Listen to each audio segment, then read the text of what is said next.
É convidado do 360, Nuno Jacinto, Presidente da Associação de Medicina Geral e Familiar. Muito boa noite, obrigada por estar connosco.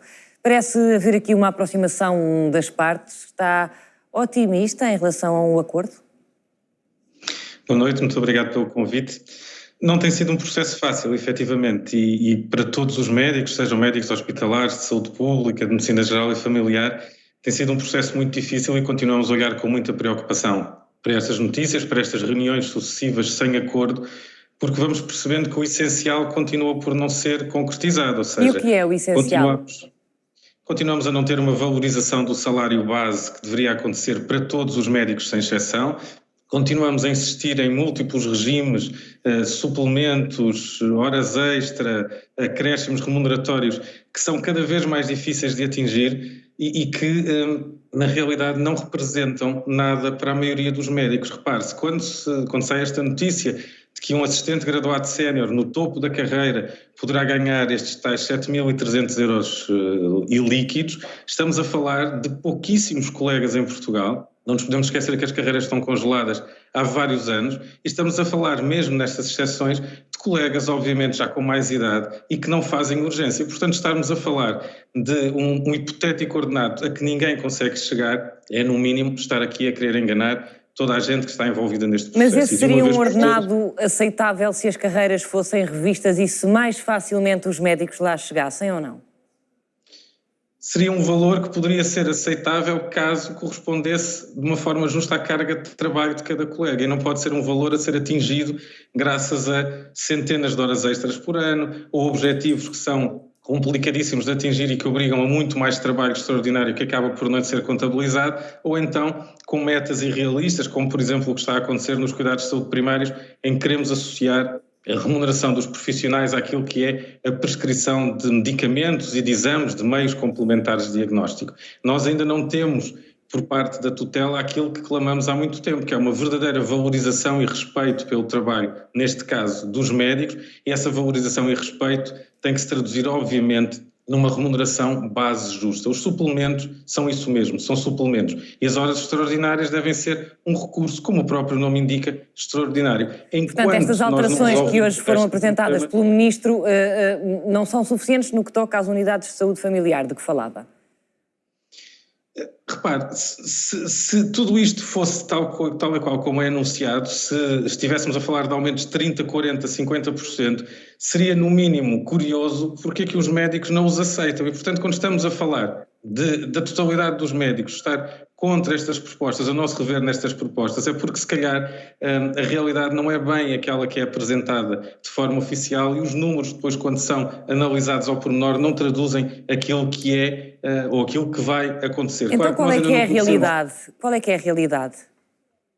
A realidade é que temos profissionais obrigados a trabalhar cada vez mais horas, a receber indignamente para aquilo que é a sua responsabilidade, e é preciso que isto seja dito, a serem, no caso dos hospitais, a serem confrontados com uma necessidade de dedicarem cada vez maior parte do seu tempo a urgências, no caso dos centros de saúde, a terem cada vez mais tarefas burocráticas, listas de utentes aumentadas e sobredimensionadas que não permitem dar uma resposta adequada e depois com cada vez menos profissionais e condições materiais e humanas no terreno.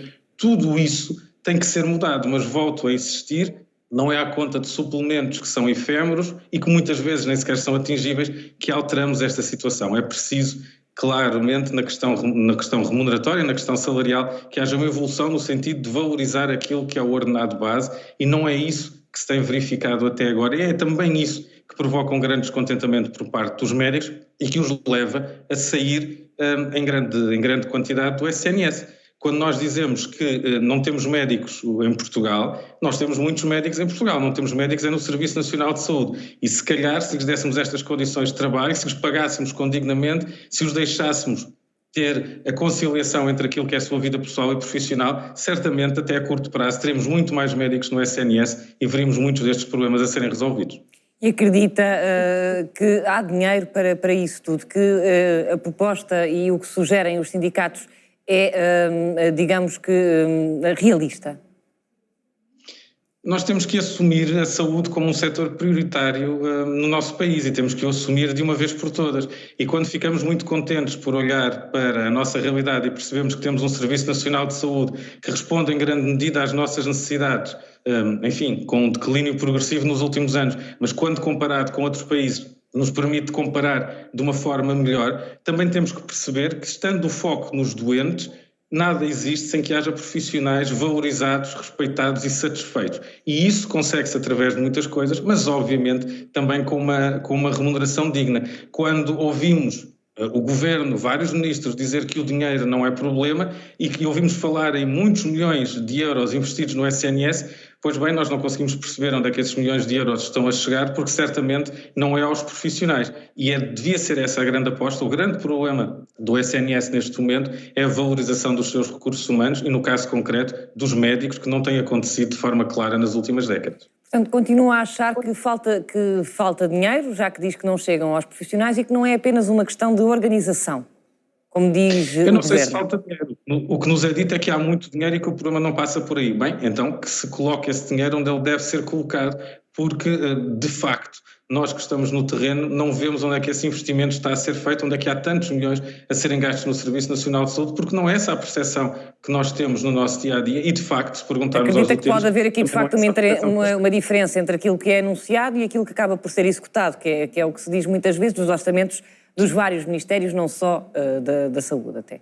Claramente, esse é um dos problemas. Anunciamos consecutivamente todos os anos milhões e milhões de euros para o SNS, mas depois a execução fica muito aquém daquilo que foi orçamentado e mesmo quando olhamos para aquilo que foi executado, temos que questionar o porquê de estar a ser utilizado daquela forma e de não estar a ser utilizado de outra, porque, mais uma vez, na maioria dos casos, os profissionais que estão no terreno, e aqui não falo só de médicos, não são ouvidos e, portanto, ao não serem ouvidos, muitas vezes temos despesa que é feita e que acaba por não ter uma grande utilidade prática e poderia estar a ser investida em áreas muito mais prioritárias e muito mais úteis.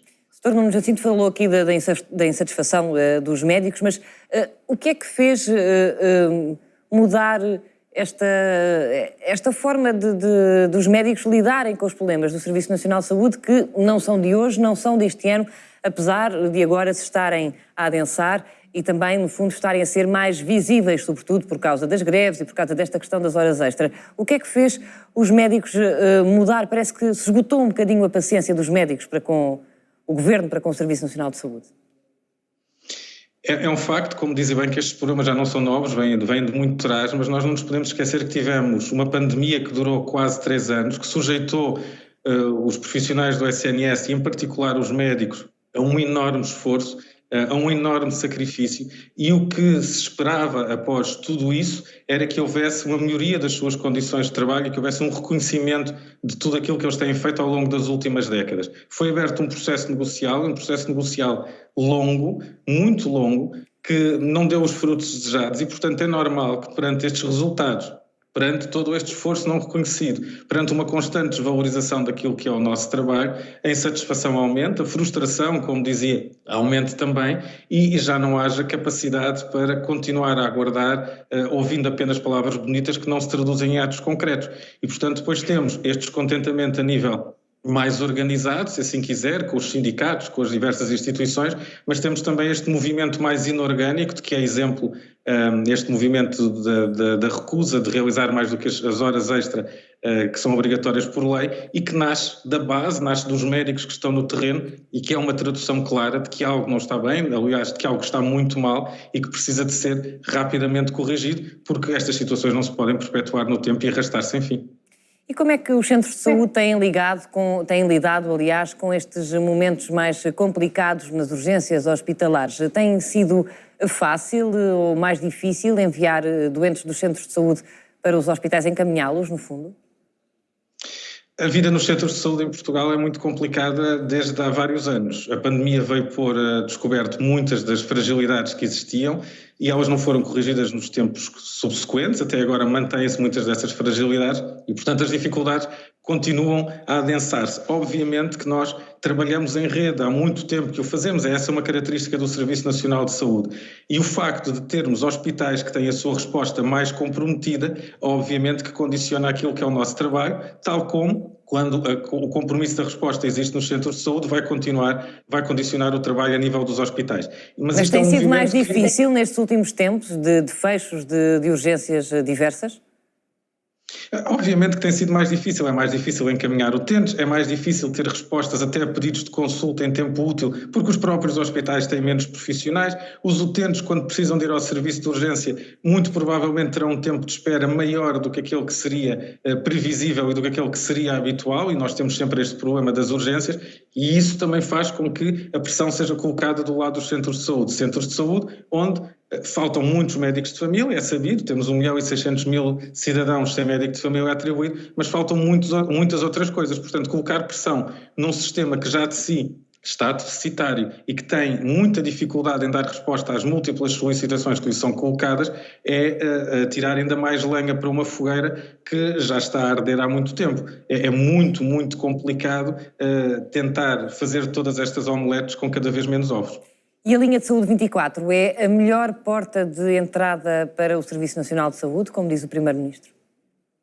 A linha de saúde 24 tem que ser mais uma porta de entrada e tem que ser uma porta de entrada que deve ser bem utilizada e que deve ser utilizada com grande frequência, se assim quisermos, por parte de todos nós, mas também importa que depois, para já, tenha capacidade de resposta e, sobretudo, que faça um encaminhamento adequado de todas as solicitações que lhe chegam, que não peque nem por excesso nem por defeito. E para isso é preciso que tenha algoritmos atualizados e nós muitas vezes... Mais uma vez, nós não somos envolvidos na discussão desses algoritmos e temos várias situações que se calhar poderiam ser corrigidas e poderiam ser objeto de um melhor encaminhamento e obviamente que tudo isso permitiria aliviar aquilo que é a carga de trabalho, quer nos centros de saúde, quer nos hospitais. Nós temos recursos que são finitos e nós deveríamos ter, nestes casos de doença aguda, por exemplo, que são muito falados, serviços de urgência reservados para aquilo que é verdadeiramente urgente e emergente, centros de saúde para doença aguda, ligeira a moderada, que precisa de uma observação médica, mas poderíamos ter muitos casos